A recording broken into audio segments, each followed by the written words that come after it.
Hi guys, Richard from Digital Foundry here with a performance outlook on the woeful Tony Hawk's Pro Skater 5. It's a bit of a tragedy really in many senses of the word, but what I'm really trying to get at here is that beyond the glitches and horribly wobbly frame rates, there is some old school Pro Skater fun here desperately trying to make itself known. As it is, what has been delivered is an experience that feels unfinished, unpolished and in no fit state for release. Filled with multiple bugs, Activision's latest and most likely final Tony Hawk game suffers from numerous issues, ranging from characters clipping through scenery, stuttering music and cinematics, along with noticeable texture streaming issues. Unsurprisingly, there is a hefty 6GB patch available to download at launch, in addition to the 7.8 gigs of data directly installed from the disc itself. And that patch is something of a necessity, well for PS4 owners at least. It improves the stuttering opening logo cinematics and the slow streaming of textures, and smooths out the frame rate to a certain degree during gameplay. But it's a different story on Xbox One. The patch seems to add an opening video that was present on the PS4 disc version, and well, it does very little else.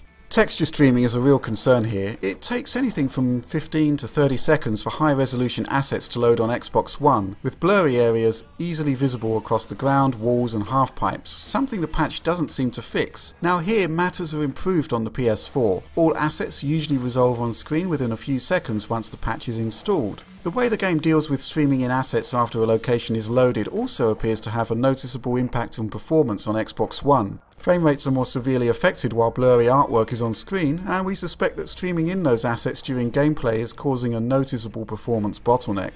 So in terms of frame rates, Tony Hawk's Pro Skater 5 initially kicks off running at 60 FPS, though the game isn't able to keep up with that level of stability for too long. That said, less demanding missions do seem able to run with some level of consistency. Take one of the less demanding levels in the Berrics location. Here the player performs tricks and gravity-defying stunts across a range of half-pipes, walls and rails. Now here, both platforms adhere to the desired 60 FPS for extended periods of time, allowing for consistent levels of response from the controls. Small dips do crop up during play, but it's nothing that unduly compromises the experience. However, when faced with more bombastic challenges, the appearance of particles and alpha effects causes heavy deviations in performance, with larger explosions, such as those caused by the popping of beach balls on an early mission, greatly impacting the stability of the gameplay. Drops ranging from the mid-40s to between 50 to 60 FPS are commonplace here, along with the addition of noticeable screen tear, leading to pockets of jerky movement that are hard to ignore. So those on-the-fly texture streaming issues that tend to impact performance on Xbox One,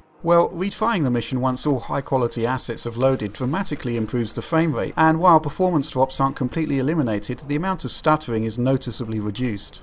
From a general technical perspective, native 1080p resolution is delivered on both platforms, though bizarrely there's no anti-aliasing in effect. On the plus side, graphical quality is mostly a match between both platforms, with shadows, alpha effects and motion blur appearing identical. That said, the Xbox One features one solitary benefit over the PS4 release in the form of anisotropic filtering, which allows for better resolved texture detail at steep angles when viewed from a distance. By contrast, PS4 uses a lower quality trilinear approach, resulting in blurrier artwork.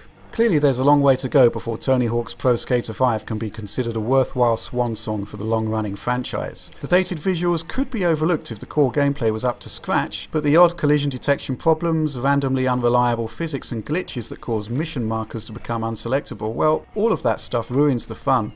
Both Activision and the developer have said that they are working to fix the variety of bugs and flaws throughout the game, so hopefully those bugs can be cleared up to provide a stable, glitch-free experience via future updates. But until then, it's impossible to recommend Tony Hawk's Pro Skater 5 on either platform in its current state. However, for those still looking to take the plunge, it's the PS4 version that offers up the better experience at this time. Aside from the poorer quality texture filtering, frame rate drops are far less frequent and texture streaming is less of an annoyance. So, that's the bitterly disappointing Tony Hawk's Pro Skater 5. Not exactly the most positive report, but if you found this video useful, give us a thumbs up and subscribe to Digital Foundry for more console and PC tech analysis. So that's all we've got for now. Thanks for watching.